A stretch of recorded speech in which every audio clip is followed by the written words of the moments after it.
नमस्कार, स्वागत है आपका भारतवाणी नेशनल में। मैं आपके साथ वंदना यादव। आइए नजर डालते हैं इस वक्त की बड़ी खबर पर।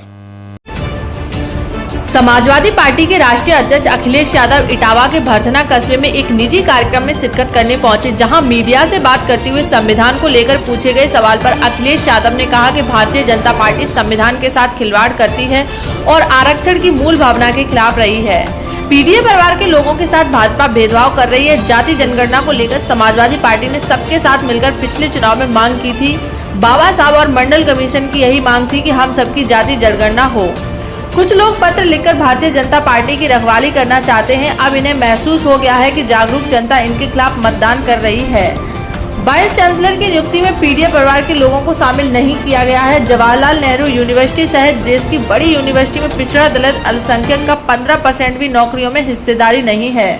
यही हालत उत्तर प्रदेश के बीएचयू की भी है। इन सभी यूनिवर्सिटी में अपॉइंटमेंट वाइस चांसलर द्वारा जो नियुक्ति की गई है, उसमें भी पिछड़ा दलित अल्पसंख्यक को स्थान नहीं मिला है। आरक्षण के साथ खिलवाड़ हुआ है। अखिलेश यादव वही कल अखिलेश यादव के जन्मदिन पर समाजवादी पार्टी के नेता पूरे देश में बरगद पीपल जैसे मजबूत जड़ों वाले पौधों का वृक्षारोपण करेंगे, जिससे दलित अल्पसंख्यकों की मजबूती हो सकेगी। देखिए, ये जो चिट्ठी पत्र या जो आरक्षण के पक्ष में आज बोल रहे हैं, ये तमाम वो लोग हैं जो भारतीय जनता पार्टी को बचाते हैं। ये उस दल को बचा रहे हैं जो दल भारतीय जनता पार्टी आरक्षण के खिलाफ है। सर, क्रिकेट में आपकी दिलचस्पी है, कल वर्ल्ड कप जीता है टीम इंडिया ने, क्या कुछ कहेंगे? मैं इंडिया की जीत के लिए बधाई देता हूं और पूरे देश के लोग इंडिया की जीत पर खुशी मना रहे हैं। कल समाजवादी पार्टी वृक्षारोपण करने जा रही है, कि शुरुआत किस तरह से क्या रहा है? मैं कार्यकर्ताओं को बधाई देता हूं, जहां वो एक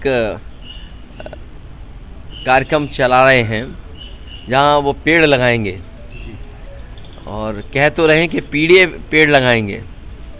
बरगद का पेड़, पीपल का पेड़, ये ऐसे पेड़ हैं जिनकी जड़ें बहुत मजबूत होती हैं।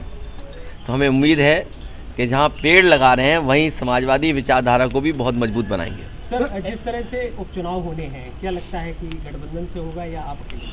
देखिए, ये फैसला अभी का नहीं है, बाद का होगा। अभी तो तारीख ही नहीं पता है कि चुनाव कब होगा।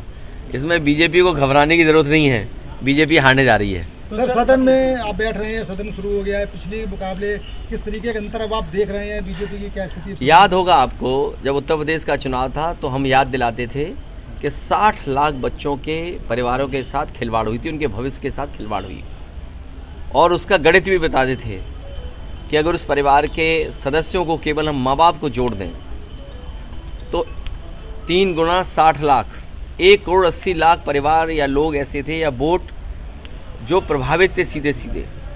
अभी जो नीट का एग्ज़ाम हुआ है, कम से कम नीट का एग्ज़ाम तो नीट एंड क्लीन हो, क्योंकि वो भविष्य के हमारे डॉक्टर बनने जा रहे हैं। भविष्य में हमारा स्वास्थ्य कैसे बेहतर रहेगा, उसकी जिम्मेदारी उनके कंधे पर होगी। ये बीजेपी के लोग अभी से नहीं, इनका पुराना इतिहास उठा करके देख लो। ये जितने भी एग्ज़ाम होते हैं, सबसे ज़्यादा खिलवाड़ ये करते हैं। खिलवाड़ खुद करते हैं, उंगली दूसरों पे उठाते हैं। जैसे ये आरक्षण की जो चिट्ठी आ गई, आखिरकार कौन है जिम्मेदार इसके लिए? बीजेपी खुद जिम्मेदार है। तो जब अपॉइंटमेंट्स हो रहे थे, ये तमाम चिट्ठी लिखने वाले कहाँ थे?